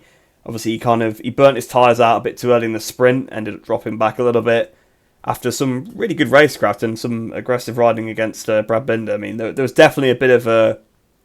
They both wanted to beat each other there, wasn't there? There definitely is that at this point because you know that obviously Acosta's gunning for that number 1 KTM seat. Binder obviously wants to hold on to it, so there's definitely a bit more... There was more to it than the second place that they were fighting over at the time. I mean, he was showing that he could actually outbrake as well into that turn. He was actually able to outbrake Binder, who's considered one of the latest breakers, so that was really impressive for Acosta. Obviously, so yeah, it was a small mistake in the sprint to wear his tyre out, but easily done at this circuit, because obviously he wouldn't have raced here wouldn't really have raced with tyres that can go off this much. Obviously, I know in Moto2 he would have had the Dunlops, but they still would probably last better than the Michelins. And then in the main race, he was running with Martin at the front. Clearly, I think he decided he wanted to try and get a win. He's had podiums now, hasn't he, in the main races and the sprints. I think, he knows he's not fighting for a world championship. He's probably just going to go for a good result. Can't blame the lad for trying, just sticking right on the back wheel. And perhaps, again, maybe just a lack of experience, but I think it looked like maybe his tyre just overheated behind. He just lost the front into turn 10. Down he went. And to be fair, he picked the bike back up and still beat all the Hondas. So, that's impressive in itself. I mean, it is crazy that the Hondas are that far off, that a rider can crash, get back on and beat them regularly. It's happened several times now, which is just really embarrassing for them. And Rins as well, who was off at the back after qualifying very well, but just didn't brake for the first corner, and then just I don't know what has happened there, but it's dropped to last. But yeah, so Pedro, he has shown the last couple of rounds that he is still a rookie. He is capable of making these mistakes, but exactly the kind of things you expect to see from him. Still, I think a good weekend, because he was back on the pace again. So I mean, the KTM clearly was working better here, because Binder was up there. Even Miller was sort of running there a little bit at the start of the main race. He was up in about 5th or 6th, but straight into Q2 as well, so definitely the bike was there. Yeah, I think even Augusto Fernandez had looked faster, but obviously he ended up crashing as well. So it wasn't a good day for them in the end, because 3 of the 4 riders crashed in the main race. But even still, it was I think it's still a good weekend from Acosta. Heading into Mugello now, which is definitely an Acosta circuit. He always goes very well there. So, but it's a bit strange though, isn't it? Because you think Mugello fast flowing, not veering off the corners, but he's always gone very well there. So we will have to see. And he doesn't like corner speed tracks, which is it's very interesting how that works. He always goes pretty well at Mugello for some reason. Maybe you can just veer them off in a certain way. Maybe there is something maybe you have to try. Yeah, maybe. I need to start looking at his line, see what he's doing. It's the Brad Binder strategy of trying to copy the guy and end up on the deck. But yeah, I think even though he has shown some rookie mistakes here, I think still a decent weekend for Pedro overall. At least, again, just shows that he can compete with the top guys in the sport week in, week out, really.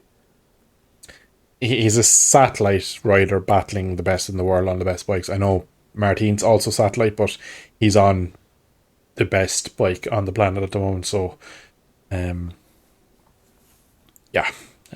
think once he gets the switch to the Red Bull team, the full factory team has all that extra data. We'll probably see similar to what we saw from Pecco, where he showed speed, made mistakes, when then he gets into the factory team, and that data, it just makes him more of a complete rider. I think we'll see that as well from Pedro. I still think he'll win a race this year on that gas. I still think a sprint or two will come his way and he'll get the result. But for now, just a few small mistakes. And again, you never know. The KTM is ridiculously quick. I think it'll be hard to beat Pecco next weekend in Mugello. He's a Ducati Mugello Italian race. That's kind of, there's one place you can nearly trust Pecco to get a result. It's Mugello. It's just one of those tracks. He just seems to be able to, no matter how bad his season is or the form, or he can kind of pull something out there. So I'd expect to see a good result from there. But you did touch there that it is a good track for Pedro. So yeah, I would see. And I think, again, not to go back over the points we've already covered, I think Miller's going to he's definitely not going to be part of KTM next year. I just don't see why you'd put Miller into the gas team and replace Augusto. There is the question of, if we'll say Brad gets moved aside down into the gas team, who do they put alongside him? Because you don't really, KTM at the moment are very much in the terms of, you can kind of see their plan long ago, like we knew for a couple of seasons now that Acosta was going to eventually end up in this Red Bull KTM team. It hasn't happened yet, but we still know it's going to happen. We kind of knew as well that Brad was going to end up where he is now.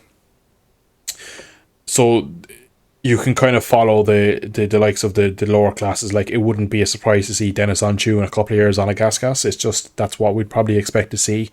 Holgado maybe in a couple of years could end up here. So maybe, again, go back another few years. Alonso, you could go another couple of years and see Rueda. So you've these level of riders come through. If just to pick Rueda out of the hat, if he goes on a run like Acosta, where he wins the championship this year, goes to Moto2, fights for victories, podiums, and finishes fourth in the world, and then in 24, 25, so if 26 wins the Moto2 title, 27 I see him on a RC16. So they have the next generation already coming through. So if you are outside of the KTM family, do you want to risk your career by going to GasGas for what might be a year or two at best, regardless of your performance? Like, Augusto isn't staying around. He got moved up because he won him a title, but like, he was never I don't want to say never GP material, because that's harsh on the rider when he, at the end of the day, he's still a world champion and they don't hand them out. So, but like, we've seen the treatment of Rod Fernandez or McGardner. We've kind of not seen the treatment as much with Augusto, and that's just because there's been no immediate pressure to get him out of that seat. Whereas we knew when Acosta was coming up, no matter who was in that seat, they were going to make room for him. And so Acosta has pretty much every possibility of being a world champion on a Red Bull KTM in the next couple of years. For now, he's a rookie. Leave him make the mistake, leave him be unbelievably fun to watch. He just rides so much different. He just turns in early. It just makes no sense. Like, you turn in early, you go wide, but Pedro doesn't. So he just has something extra. He is just so special. So let's just enjoy him, whether it's battling for first and crashing, or battling for third and getting on a podium. The fact he's there already, and like, I was on board with him in today in some points of the race, and I was just thinking, like, that's Pecco in front of him, Martin's behind him, and you're like, this guy's a rookie. Like, he shouldn't be here. They're both on GP24. It's the best equipment on the grid by quite a margin. Fair enough, KTM was working well this weekend, but like, a rookie, and he was just looking so good, and Peck was braking so late, and you're like, Pedro, please don't brake later than I'm into turn 4, and you could see him gaining, and like, we were up the exhaust of the Ducati. He's just, no matter where he is on track, he's just absolutely box office. So there's no worry about Acosta in the next couple of years. He'll do okay for himself, regardless of what colour bike he's on. But there's not really a question to be asked there, in my opinion. Yeah, I mean, of course, he's just going to keep getting better and better. I think the points you make there are interesting about what's going to happen with the KTM rider lineup in the next few years, because, yeah, like, there isn't anybody coming. There's nobody in IO, really. I actually don't think Dennis Onchu's ever going to get there. Yeah, to be honest, I agree with that. He was just the next, probably the next potential. Yeah, because Vietti's kind of just like... He's Rossi, didn't he? Yeah, isn't he? He'll end up going to a Rossi team if he goes through. So, yeah, it's... I mean, unless there's no space there, then they'd probably be happy to let him go there, because KTM want to promote their riders. But, yeah, I think it will be probably one of the Moto3 boys that moves up next. So, I actually think they could end up getting rid of Fernandez and Miller, and maybe hire a couple of established GP riders already, just to actually get some good results, maybe, because they haven't got... Could Miguel Oliveira go back to GasGas? Could that happen? I don't know. I feel like that relationship's probably maybe broken. Yeah, I mean, I don't know. That's true. I know they really want Martin, don't they? Because they lost him. Yeah. Because he was one of their riders in Moto2 before he went to Ducati, because they didn't really have a bike to put him on. So, you never... I mean, I don't know. Could Paul come back? I don't think so. I don't think he's as bothered now, is he? But I know that was... I think once you get out of the hot seat, it's you don't really get back. Yeah, so... We never know. He, like, again, Paul is Elish for Aprilia, like, so he's the kind of the KTM golden boy of day one. So they should just get Pedrosa back, actually. That's what they should do. Yeah, I think, to be honest, they've probably put enough cash in front of him to come back, but I just don't think Pedrosa's that interested now at this point. But I'll do a season. Yeah, exactly. I think the Paul thing actually makes sense, because they absolutely love Paul, what he did for the team, and the years he spent developing that bike, and again now being a test rider for them. Maybe it's not out. And again, they never, when he became a test rider, it was like, well, at the moment we kind of need your seat, and they never said that like he was always going to be a test rider. They just said at the moment this year you'll be a test rider. So maybe that could happen. It'd be nice to see him back. It'd be funny to see his brother leave and him come back. Yeah. But I think he's enjoying not doing the races so much by the sounds of it, so maybe he won't be as interested. I know, obviously, once it first got announced, he was fired up and like, yeah, I'm going to do as many wildcards as I can and all this and that, but obviously it hasn't... I mean, so far he hasn't done... Is he actually in the next race? Actually, he's in Mugello, yes. Yeah, he isn't. So maybe we'll see. We'll see if he's still got that hunger in his belly. If he can beat Augusto Fernandez, maybe they will do something you never. There's probably mechanisms to change it mid-season. Yeah. Yeah, I was just going to say. So you're now the test rider, Augusto, but yeah. I mean, they've got maybe Calio wants to come back. You never know. They could hire absolutely anybody. And obviously, like you said before, there's Mir is available. Maybe Marini wants to leave. Maybe Zarco. Well, no, not Zarco. Definitely not Zarco. There's one rider. Mickey Calio, I'll leave slide, not Zarco. I can't see Zarco now. Sorry. Yeah, no. As I started to say it, I remembered what happened last time. I was like, that relationship's never happening. So, yeah, it's anyway. No point spending more time just making up who might get signed for KTM in the future if this certain thing happens. We'll talk about. We'll do a podcast of making a whole lot of stuff up. That's what we'll do. Our fantasy MotoGP. So, Rossi comes out of retirement. But, we'll actually go back to the 2024 Catalan Grand Prix now with Bagnaia. So a mixed bag for Bag this weekend. That's what I got down on the notes because just thought it actually fit. So yeah, it's it almost was the perfect weekend for him really because he'd managed the sprint really well. He'd let the guys that were trying to pull away at the front go ahead and crash. He'd drop back a little bit, fought his way back to the front of the pack, and it sort of checked out really. He had fantastic pace. He clearly had the best race pace of everybody, as he showed the next day. And it was sealed. It was absolutely sealed. He'd got 12 points on a race where Martin was actually struggling in the sprint for once. He was going to gain a healthy amount of points on him. He was going to gain some more points on Marc Marquez as well, who was down in third place. And he just crashed. He crashed out the lead on the last lap. We've seen him crash out of leads before. We've seen him crash in weird situations where there's been pressure from random riders. And again, you could argue the same thing. It was pressure from Aleix. Aleix, again, is not a championship contender. I mean, I do understand that he obviously needed to gain points on Martin. And I don't know, I've heard mixed things from him. Apparently, at one point he's saying it was his mistake, but then another time he was saying something about the gearbox. So I don't know exactly what's happened, but even still, he was in the race. Down he went, which you just can't believe it. You can't make it up, can you? Just when he really needed to get the points because, you know, he'd got beaten again at Le Mans and lost a couple more points to Martin. Obviously, he'd had the issue in the sprint race with the mechanical, and then obviously in Jerez, the race before, he'd had the crash in the sprint. Obviously, he had a good main race, to be fair to him, but, you know, he was starting to fall a little bit behind at this point. I mean, we know he can make the comebacks, but it's difficult to make the comeback against the same bike that you're on. It's not like against the Yamaha that's not going to ever do well again. Like, Martin is now also in a position, as he showed today, to finish second to him when he needs to. So, yeah, it was a strange error for Bagnaia. I mean, hats off to him for the main race because he put it behind him.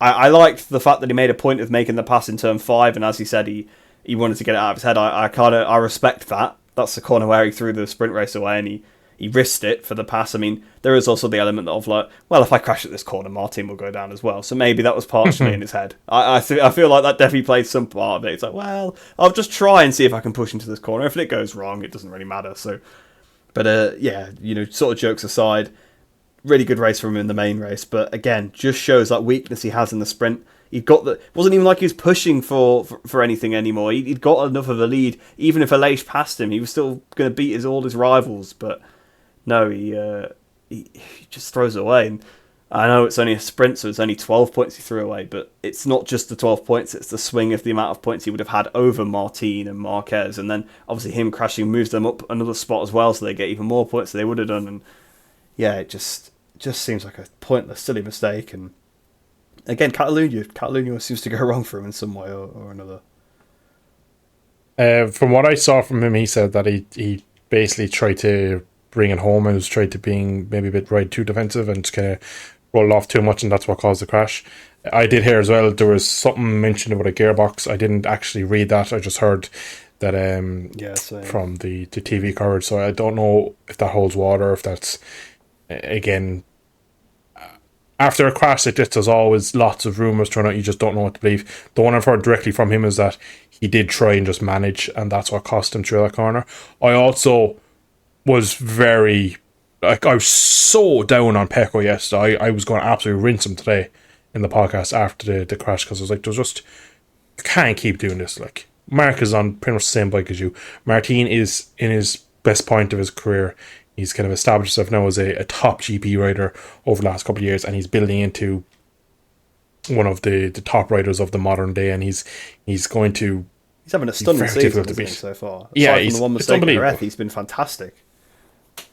And exactly, and again, we talk about Pecco crashing in the sprint. He finished fourth in the sprint, and was like, that's what I had, and was really unhappy about it, which just shows again that the just his whole attitude. He's clearly learned a lot from last year, and he has a lot to fight with this year. And I think last year Pecco was really strong up until the crash here last year, and then it all kind of went away because the injury, and he didn't really have a great Mizan, and then he didn't have understanding of the bike, crashed in the end. It was constant wobbly, just wobbles the whole way through the season until eventually Valencia, just the bit of experience got him over the line. But this year Martin has started like he was last year, and just you cannot give him that much advantage. You barely beat him last year when you were misfiring and after giving a massive lead. And again, a guy who's never been in a championship challenge in this class is kind of maybe just slightly dropped the ball last year. This year he won't make that mistake. Martin will punish him, and he has punished him so far. And I think it was critical for him to win the main race today. But again, like, just you can't trust Pecco at all. It just does, like, every race this year, you just think he's going to make another mistake. And then again, every race weekend he's done it. So, like, fair enough, Qatar. I thought like Qatar was Qatar. The only exception, isn't it? Qatar was where he was fine. He obviously dominated the main race there and was good.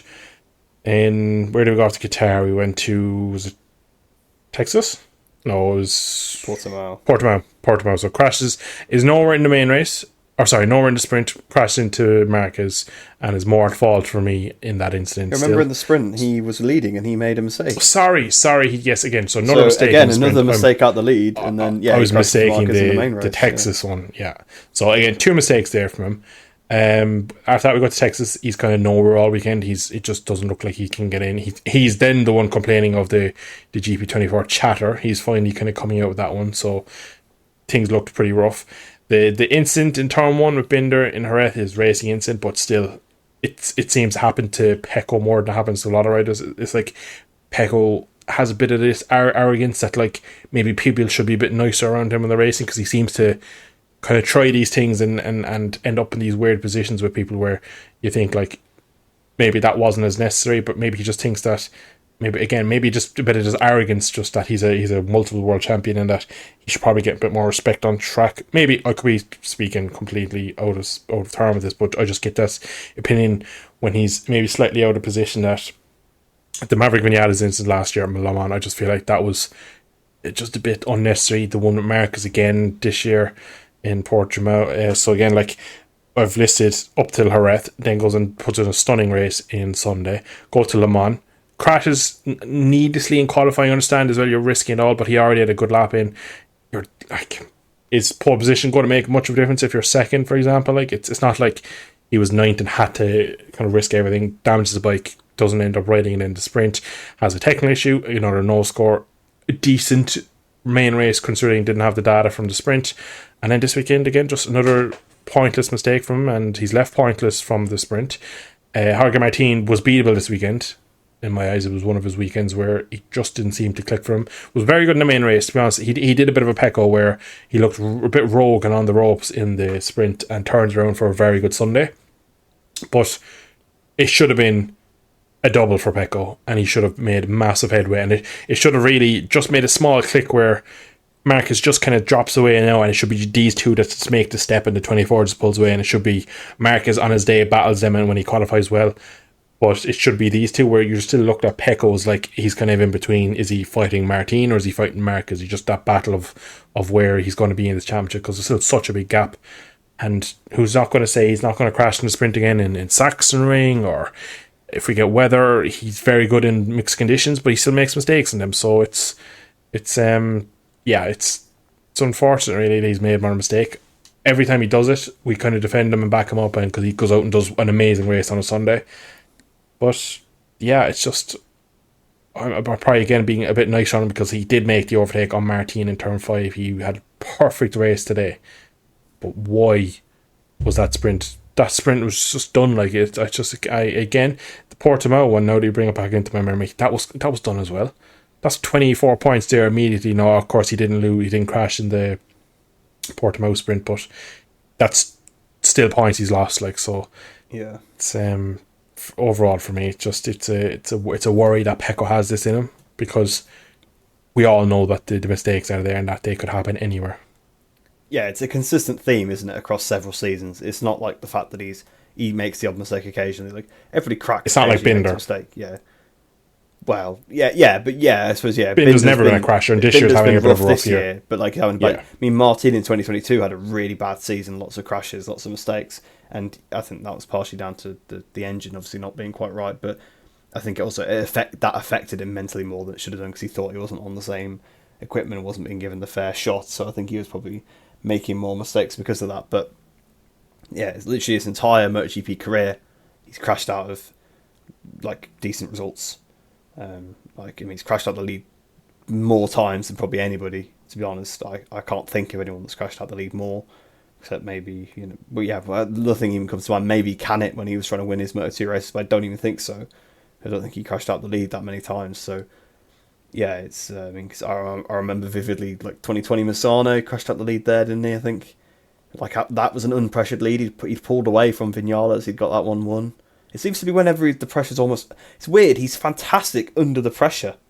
When he's battling Marquez at Jerez and battling Marquez at Aragon previously, and some of the battles with Martin, and just... Like, he can have someone sat on his rear wheel the whole race and not make a mistake, but then when he's got like a 6-7 gap and it's done, I don't know. It's like as if maybe his brain switches off. I don't know, it's so weird. I mean, I don't know. I don't really have any more to say about it, but... Yeah, it's just... at least he bounced back, I suppose, for his mental state. But, I mean, he even said in the race, like the interviews after the race, all he could think about was the day before still. So, it's still going to be a bit of something that's going to have to carry into the next round. Maybe he'll probably be able to bounce back. Mugello has been a good track for him, but, again, 2021, crashed out the lead. So, yeah, it's not something he hasn't done much before. So, that is one of the title contenders. Not the best weekend for him. Another title contender who now is actually starting to show a different kind of weakness the last couple of rounds, Marc Marquez. Again, qualifying just wasn't there. Didn't get through to Q2 again. And then obviously failed to get out of Q1 as well, so he didn't get directly through in practice. Didn't actually get out into Q2. Actually was slightly further down on the grid than he was in Le Mans, but once again, somehow pulls it out in the races. And it's almost like it kind of makes up for it, because when you look at the gap, they were like 8 seconds ahead, the two guys in the main race. So he was never catching that up. So maybe if he'd started at the front, he would have used a different tyre and he might have been able to go with them. But again, Marc Marquez, fantastic couple of races. I mean, to be fair, he didn't do it all in the start in the main race either. In the sprint, I think, again, he had a really good start and was able to sort of just be there from the beginning. And as they dropped out in front of him, he then slowly made his way through. And he actually said, weirdly enough, in the sprint that as the race went on, he felt better because the tyre was going off. And actually, I don't know if that is something he did say earlier on in the season, now that I think about it. I think he's saying that once the tyres go off, he can use his skill to slide the bike around a little bit more. And maybe just because he's not 100% comfortable on the bike, and it's kind of shown that on the new tyre, he doesn't get the most out of it all the time.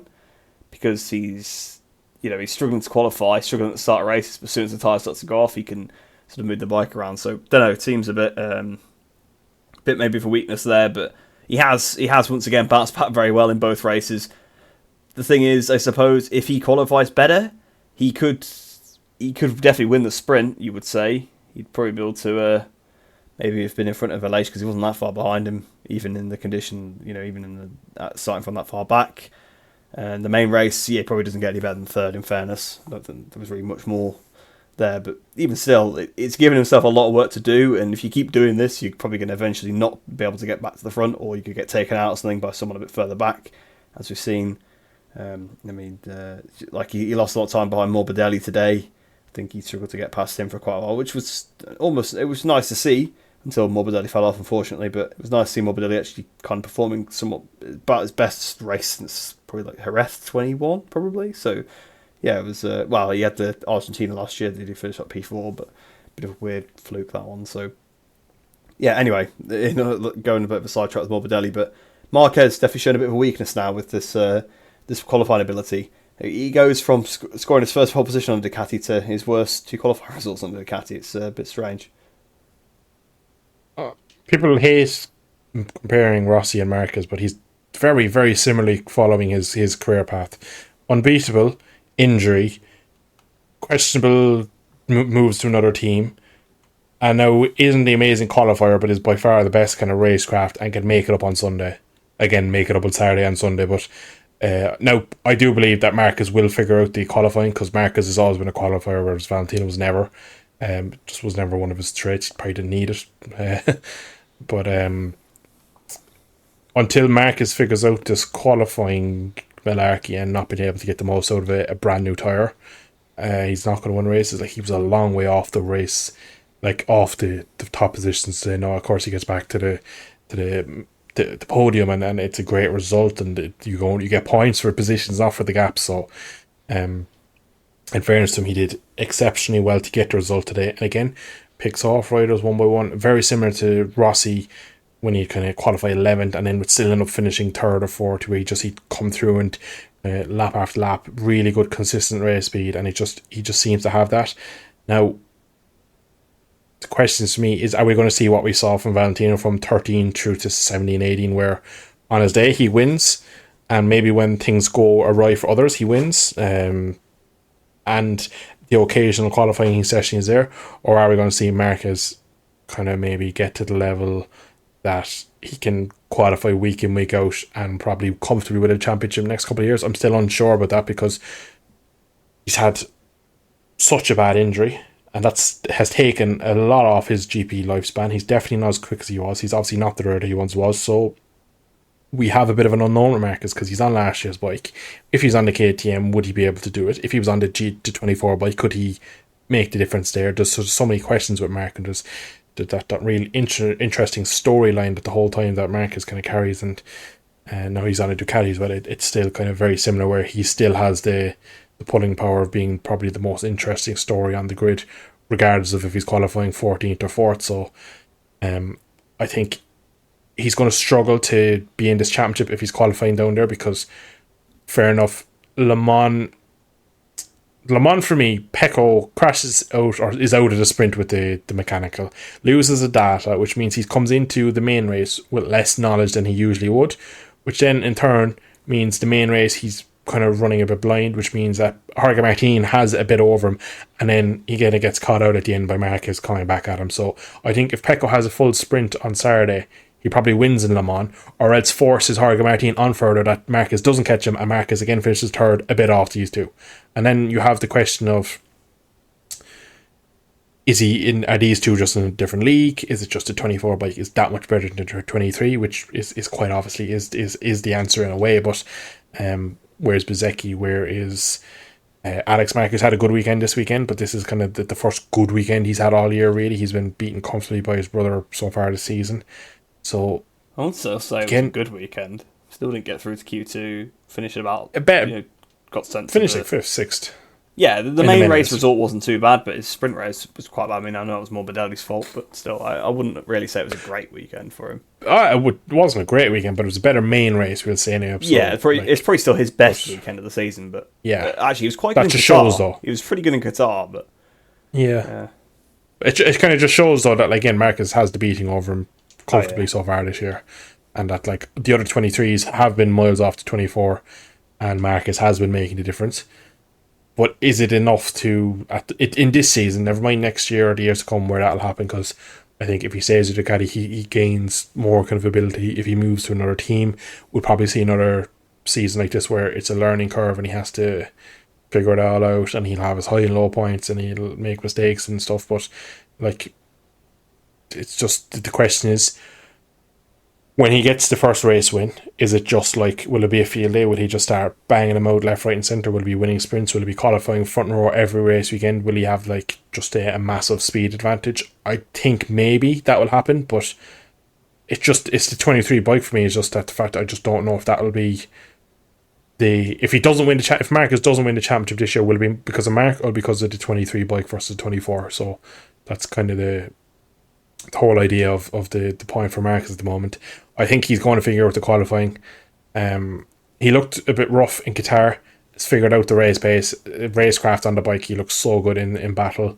So I think it's just another step. Again, he's already said the learning process is over, like, but he's only on the bike a couple of months still. So, and I'd say qualifying, getting the most out of a bike over one lap is probably still the hardest thing to do, because you're taking as much risk as possible. And maybe he isn't the mark that he was before, where he can just take that extra risk. Maybe it is getting to him now, and he's a bit slightly older, and as you age, it changes your outlook. So there's a lot of play with Marquez, but he's still podium. He's still doing these brilliant results, like compared to Rossi, where he just comes through the field and just shows such elegance, and where he's able to pass riders, and he has the advantage in the hand-to-hand combat, like Valentino did for them years when he came back to Yamaha. So he's putting on a show. He seems incredibly happy, and a happy rider is a fast rider. So until we get to Sachsenring, it'll be a bit of an unknown. I think he probably will win there comfortably, realistically. You can see visibly on board when you turn left, he just has so much more. So it's good time for the Marquez at the moment. It's just a question is, will he be a good rider for the rest of his career, or will he go on to win more championships? Is still what I'm just unsure of at the moment. I think he's still definitely got something, because if you take, like you say, obviously, is it down to the bike or him? I think at the moment it's a bit of both, because if you take out, like, if you take a couple of incidents out, he actually could be leading the championship on points, because he crashed at the lead at Austin, which was, a bit of a strange one, partially down to brake issue, partially down to himself, I guess, not really anticipating the brake issue very well. He obviously also got damaged in that race. Same kind of thing happened in the sprint. He got damaged that, there was an issue with the bike, I think. Obviously, Bagnaia took him out at Portimao. He crashed in the wet patch. Not really his fault at Jerez. So, you change a few things, and he is suddenly a lot closer to Martin. So, I think he has had a pretty decent season so far. I mean, I actually didn't realise how many podiums he'd had. It's because you kind of still thinking, well, he's not even won yet, but he keeps finishing second and third, like, so regularly. It's like a consistency man season. So I think, if it wasn't for Martin being so good, he probably would be. I mean, he's beating Bagnaia, who's won a few races this season. So, he's not beating Bagnaia anymore, but he's pretty close to him anyway, isn't he? So, yeah, I think he's still definitely got a shout, but I think he probably will win at Sachsenring. I think you're right. I think he should have won at Austin, but I think Austin was too early on in the season for him. I think if he went to Austin now, he would win, I think. But Jerez, he was clearly the fastest rider as well. It just didn't quite play out. So yeah, I suppose definitely some weekends he has it, but I think there's definitely a big bike disparity. I mean, that was being talked about as early as round 2. Like, you could see how much more they were jumping out the corner compared to him. So yeah, it's that 24 bike is a bit of a step. But we may as well talk about Jorge Martin. Another pretty good weekend for him. Extends his championship lead once again. And I know we talked about him a little bit, so probably won't spend too much time on it. But he really is starting to look like the complete package. I mean, you take away the mistake in Jerez, he's looking fantastic. And I think we kind of have to maybe recalibrate ourselves slightly, because when we think of championship winning seasons, we think of like the seasons like Rossi and Marquez, like back in the day, where they wouldn't crash for like the whole season. Well, actually, I can't imagine Marquez has actually ever had one of them, but he had a mechanical in Austin in 2019. So take that out, right? You're saying, you're used to these seasons where these guys aren't making mistakes, but I think at this point now, the bikes are so tricky, like, with all the air, they're still on the edge, and the way you have to ride them. I think everyone's more on the edge because the overall level is higher. Whereas back in the day, if you didn't have it that weekend, you could just ride at 90% and you'd still finish on the podium. But if you do that now, you finish last. So you can't do that. So you have to keep pushing even if you're not there. And I think that's where these mistakes come from, maybe. So, aside from that one mistake he had there at Jerez, which maybe is just more of a thing of the era rather than of him, he's been fantastic. I mean, he's not had the best pace in every race, but he's also not tried to win the races, whereas previously he probably would have done. I think today, he obviously sat behind Bagnaia, finished second. Perhaps maybe last year he would have tried some silly pass back on him and maybe made a mistake or whatever, or he would have pushed too hard in the sprint trying to win because he thinks he should win the sprint races and he would have ended up crashing. Or, there's a few times where he's rode very maturely. I mean, in Le Mans, he sat behind Bagnaia the whole race and then overtook him with a few laps to go and tried to make a bit of a break. I think last year he would have overtaken him as soon as he got the chance and potentially would have ran wide, or maybe overcooked his tyre. I know the tyre wear wasn't a massive thing at Le Mans, but still, I think, again, he's just made that step, and the way he approaches the weekends now, he seems to have a more stable sort of thing about it. He's not going for the pole position all the time, the fastest of every single session. He's not going for just trying to be the fastest lap of every lap of the sprint or whatever. He's trying to figure out what's the best way to pick up the most points over this weekend. Okay, so we work on the race pace for the practice. Okay, at the end we stick in a soft and we go for a proper time attack to try and make sure that we get through to qualifying 2. And he hasn't really, aside from the Jerez thing, which was a very weird crash, which we've established all of the leaders have had these at some point. Aside from, I feel like Bastianini maybe hasn't had a crash, but he had a terrible race today. Out of the top sort of 4 in the championship, everyone's had a mistake or a bad weekend. So I think Martin, compared to them, the points speak for themselves. He's doing an amazing job this year. He's clearly learned so much from last year, and it's great to see really that he's able to do that. Yeah, you touch on it there at the end. He learned from last year. He's basically doing what Pecco did, where he's getting as much as possible out of a race weekend, because last year it was like he had to win every lap, every session. He had to be quickest, and we get these mistakes from him because he'd try so hard to be too perfect, whereas he's now kind of accepting, well, I can on my day win anywhere at any track and I can beat anyone, but the way I'm going to win this championship is by doing what Pecco did, whereas like when I don't perfectly have it all in me today, I'll take a P3, a P4, P2, whatever it may be. He'll take the result that's on the table, and that's how you win a championship. Like Rossi didn't, like we go back to the later championships, Rossi didn't win every single week. He took his fair share of second, thirds, and the odd 4 probably in that era, but Martin is definitely going to have to kind of deploy very similar tactics throughout this year, and he's done a very, very good job so far this season of being okay with not being the fastest. I think he's maturing a lot in the way where he understands that you can't be the top guy every race weekend. You have to face, like, winning the championship is more about meeting the checkered flag as many times as winning races. It's just consistency gets you that title, and again, all the greats have had it. You don't, like, you could go back as far as Kevin Schwantz. Maybe if he was slightly more consistent, he could have maybe nabbed another championship or 2 throughout his years. He was a very extreme rider that threw it away a lot of times when it was maybe a result was on the table and he wanted more. And I think Martin shared very similar aspects of that over 21, 22, and a bit last year as well, where he crashed out of races where there were good points available and he just saw P1 and that was the only goal he saw. And I think he definitely has taken a lot from being beaten last year, and then how close he came. And again, you could look at so many places last year. If he didn't crash in Indonesia, he could have been champion. And the tyre decision in Phillip Island, and like just the overall weekend of Valencia, it could have went so many different ways really from. So he probably realises that like he can't afford to have these mistakes in his season, that if he has a much more clean, faultless season, that he can get into Indonesia where he has the gap and he can be the one that can manage, instead of having to every race we can think, right, I have to take 7 points off and I have to take big points off him again today. So he's doing a brilliant job, and again, he's clearly really at home on the GP24. After pre-season, it was a bit of a worry because he seemed, out of the 4 people on, he seemed to be the most concerned about the chatter, but clearly he's been very quick all year, and I think the Jerez tests really helped him as well, because I think him and the Pramag boys really did a good job there, because he's been absolutely rapid since, and obviously made a mistake in the Jerez race, but he seems a bit more kind of clinical since. So long may it last. And the only kind of question mark is what happens when we get to kind of Sepang and there's a championship on the line, and will he tighten up? Will he ride tight? He obviously, your first one, as all the multiple champions have said, is the first one is the hardest, and he still needs to get it across the line, and we're so early in the season. There's so many laps, races, qualifying sessions. He has to stay fit, he has to stay out of injury. There's just so many things can happen over the season, and for me, he's doing a perfect job at the moment.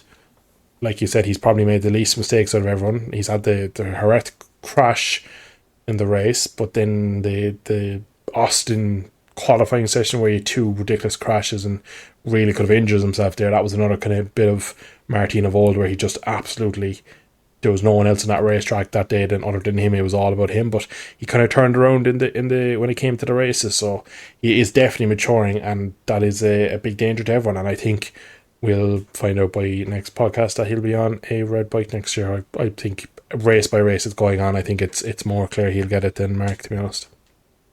Yeah, I think so. I think at this point it's Because I feel like Mark has changed his approach a little bit from the start of the year. Like the start of the year, he was saying, "Yeah, I want to win a factory team next year," and all that. But I think now he's enjoying life in the independent team so much without all the PR stuff and the bike development. I think he'd take a factory bike in an independent team now, whereas Martin won't.